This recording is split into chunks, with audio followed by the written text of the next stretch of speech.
함께 나눌 말씀은 우리 사도행전 4장 13절로부터 22절까지 말씀입니다.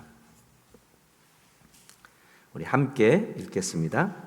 그들이 베드로와 요한이 담대하게 말함을 보고 그들을 본래 학문 없는 범인으로 알았다가 이상히 여기며 또 전에 예수와 함께 있던 줄도 알고 또 병 나은 사람이 그들과 함께 서 있는 것을 보고 비난할 말이 없는지라 명하여 공회에서 나가라 하고 서로 의논하여 이르되 이 사람들을 어떻게 할까?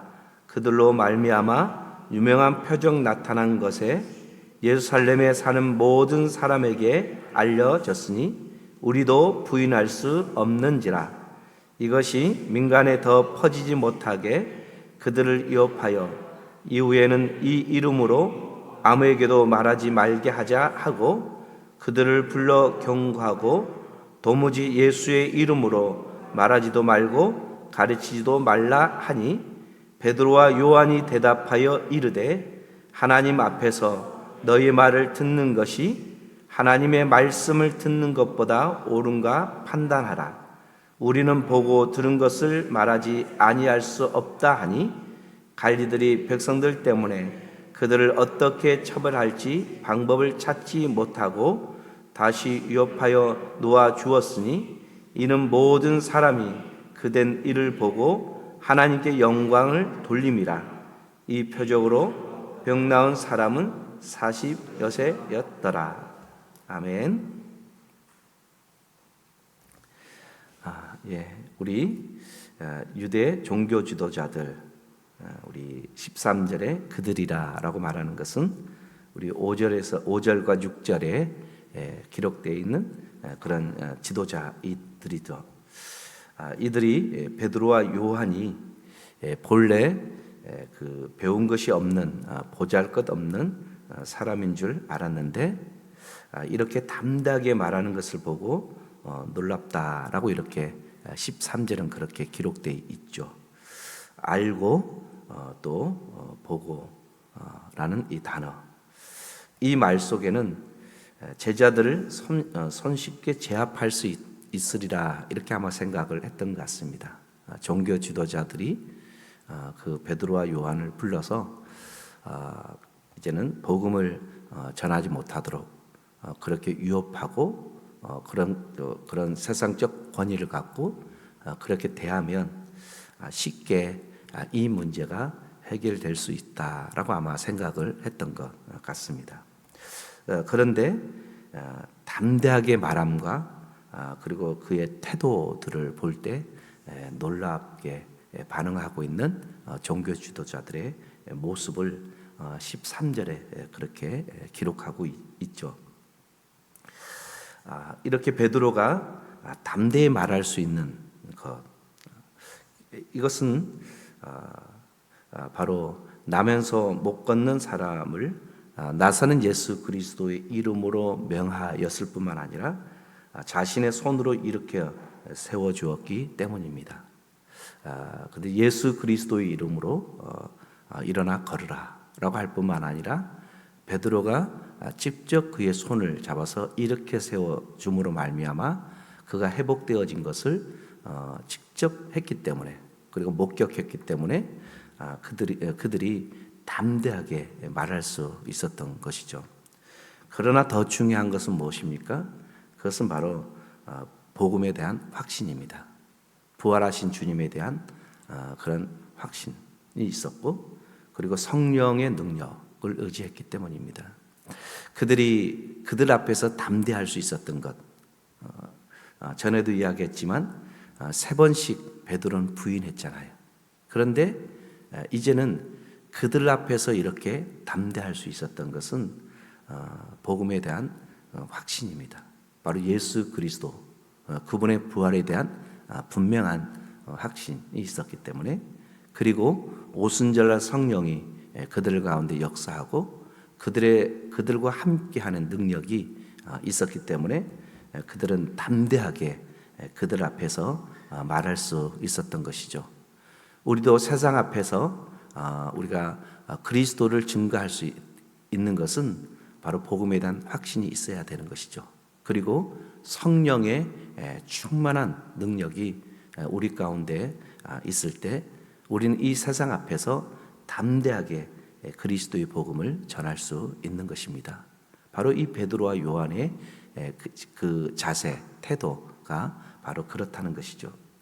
이런 담대함과 고침의 분명한 증거, 우리 14절에 보면 병 나은 사람이 함께 서 있는 것을 보고, 그리고 증인들, 우리 16절에 보면 이 유명한 표적 나타난 것이 예루살렘에 사는 모든 사람들에게 알려졌으니 라고 이렇게 말하고 있죠. 그래서 이것을 종교지도자는 아는 것이죠.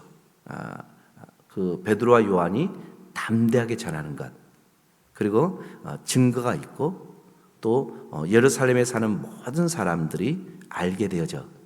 그렇기 때문에 16절 끝에 보면 어떤 트집도 잡을 수가 없었다라고 이렇게 부인할 수 없는 이런 사건이다라고 이렇게 말하고 있죠.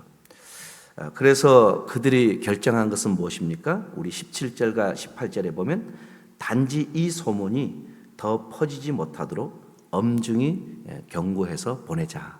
이것이 그들에게 결정한 것이죠. 예수의 이름으로 말하지도 말고 예수의 이름으로도 가르치지 말게 하자. 이 결정을 하고 그들을 보내자라는 것이 종교 지도자들의 그런 결정인 것이죠. 하지만 베드로와 요한은 결코 타협할 수가 없는 것이죠. 왜냐하면 19절과 20절에 말하는 같이 예수님의 부활이 사실이기 때문이죠. 우리가 타협할 수 없는 것은 바로 진리를 확신하기 때문이죠. 예수 그리스도의 부활은 사실이라는 것입니다. 자신들이 목격했다는 것입니다. 목격했는데 말하고 가르치는 것은 당연한 것이죠. 그리고 그뿐만 아니라 그 사실을 전하는 것이 하나님의 보시기에 옳다는 것입니다. 하나님의 보시기에 옳다. 그 종교 지도자들도 하나님은 인정하잖아요. 자신들을 선택한 분이 하나님이시라는 것을 그들도 알잖아요. 그렇기 때문에 이 예수님의 부활을 이야기하는 것, 그것을 전하는 것은 하나님께서도 옳게 여기는 것이다. 그렇기 때문에 우리가 하나님께서 옳게 여기시는 것을 안 할 수 없다는 것입니다. 이것은 타협할 수 없다는 것입니다.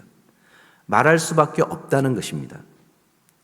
그래서 베드로와 요한의 확고함은 우리는 보고 들은 것을 말하지 아니할 수 없다. 여러분들도 마찬가지잖아요. 우리가 보고 알았다면 보고 안 것을 말할 수밖에 없잖아요. 어떤 유혹과 어떤 그 압력이 온다 할지라도 우리가 타협할 수 없는 것이잖아요.